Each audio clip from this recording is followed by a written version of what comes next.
Γεια σας από την πανέμορφη Σαντορίνη και την αγαπημένη σας La Petite Boutique. Όχι, σήμερα δεν έχουμε καμία κατασκευή να σας δείξουμε.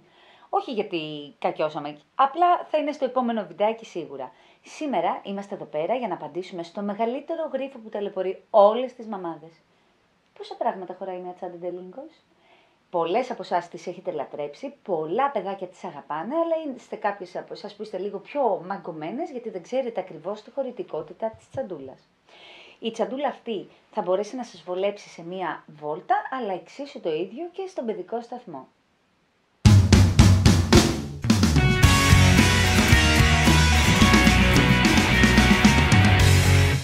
Οι τσάντες Ντελίνγκος είναι οι πιο όμορφες, οι πιο αγαπημένες, οι πιο χουχουλιάρικες τσαντούλες που έχουμε δει για τον παιδικό σταθμό.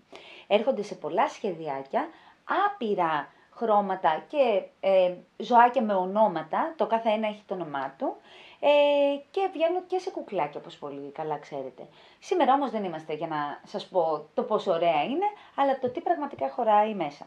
Έτσι λοιπόν γέμισα μία τσαντούλα με αυτά που θεωρώ εγώ απαραίτητα ότι είναι για μία βόλτα ή για τον παιδικό σταθμό, σε περίπτωση που το παιδάκι κιόλας χρησιμοποιεί ακόμα πάνα και δεν την έχει κόψει, και κάνουμε τα αποκαλυπτήρια.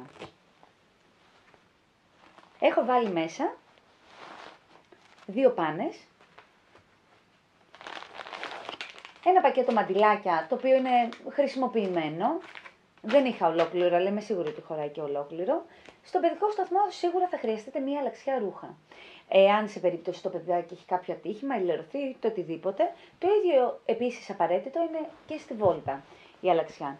Έτσι εγώ μέσα έχω βάλει ένα σετ φόρμες, ζακετάκι και παντελονάκι, το οποίο κιόλας είναι αρκετά, να σας πω και τι νουμεράκι είναι, γιατί παίζουν και τα μεγέθη σίγουρα ρόλο.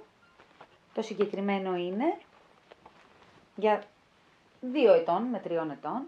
Είναι αρκετά μεγάλο, δηλαδή έχει και τα εξογκωματάκια του. Και σίγουρα στη βόλτα θα χρειαστείτε ένα μπιμπερό ή ένα παγουρίνο.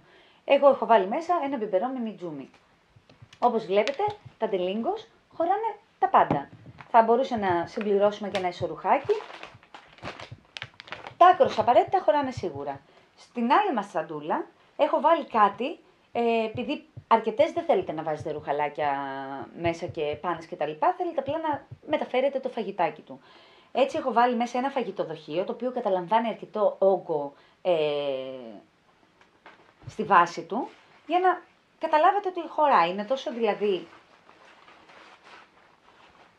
μαλακό, το οποίο παίρνει το σχήμα ακριβώς από ό,τι θέλετε να βάλετε μέσα. Εδώ μέσα έχω βάλει ένα φαγητοδοχείο. Είμαι σίγουρη ότι αν θα τις πάρετε θα σας βολέψουν και είμαι 100% σίγουρη ότι τα παιδάκια σας θα τις λατρέψουν.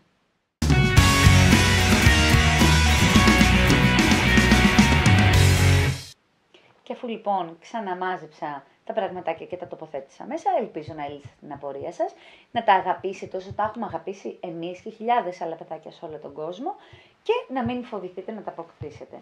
Μέχρι την επόμενη φορά, πολλά φιλάκια από τη La Petite Boutique. Γεια σας!